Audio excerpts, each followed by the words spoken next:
वकील बहू जनक पेशे से एक बहुत अच्छी वकील थी, लेकिन कहते हैं ना, बहू कितनी भी बड़ी तोप क्यों ना हो, सास के सामने तो भीगी बिल्ली ही होती है। अरे जनक, क्या बात है, आज रोटी नहीं मिली अभी तक।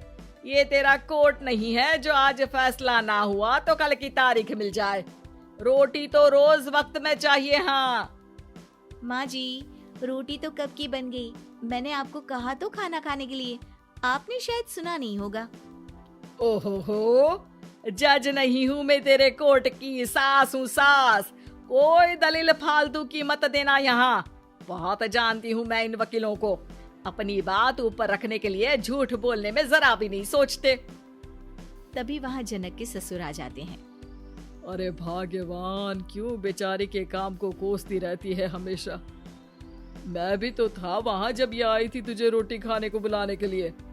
सास को तो अब गुस्सा आ जाता है कि कैसे किसी ने बहू की साइड ले ली। अरे वाह जी वाह, वो तो मैं जानती थी कि कोई ना कोई गवाह तो ये पेश कर ही देगी। पर मैं तो अब सीधा खाना खाकर सोने जाऊंगी। मुझे आदत नहीं है किसी से बहसा बहसी करने की।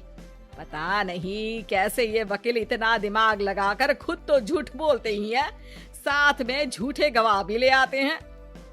जनक को सास के ताने सुनने की अब आदत सी पड़ जाती। एक दिन जनक वकील की ड्रेस पर काला कोट पहनकर कोर्ट के लिए निकल ही रही होती है कि अरे कहाँ चली काला कौवा बनकर। टोक दिया ना, अब कोर्ट तो वकील वाली ड्रेस पहनकर ही जाऊंगी ना। वाह भाई वाह, दामिनी तो मैंने भी देखी है। सन्नी पाजी ने ऐसा ही कोट पहना था और कहा था कि तारीख पर तारीख, तारीख पर तारीख।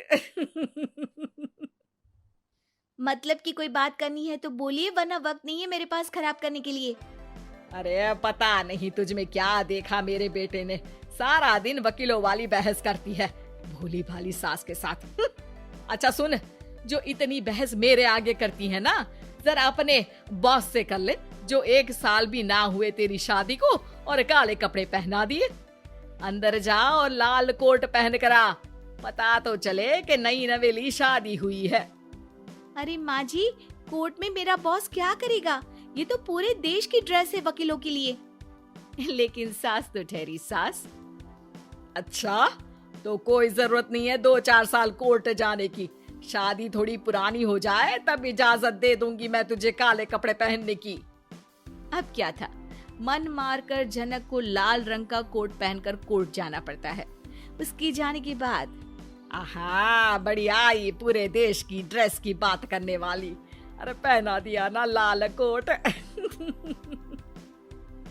अब सास आए दिन या तो जनक को उसके काम का ताना देती या फिर उसका काम छुड़वा देने की धमकी।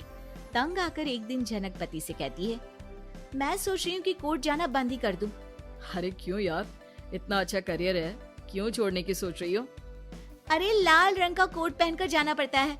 हर बात पर सास ताना देती है कि वकील तेज होते हैं, सवाल जवाब करते हैं, झूठी दलीलें देते हैं।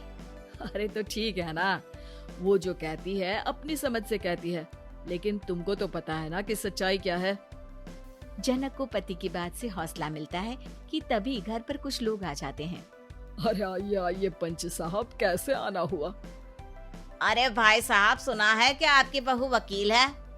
तभी वहाँ सास आ जाती है। हाँ है तो, लेकिन क्या हुआ, फिर कहीं बहस कराई क्या? अरे हम तो खुद दुखी है उसके व्यवहार से।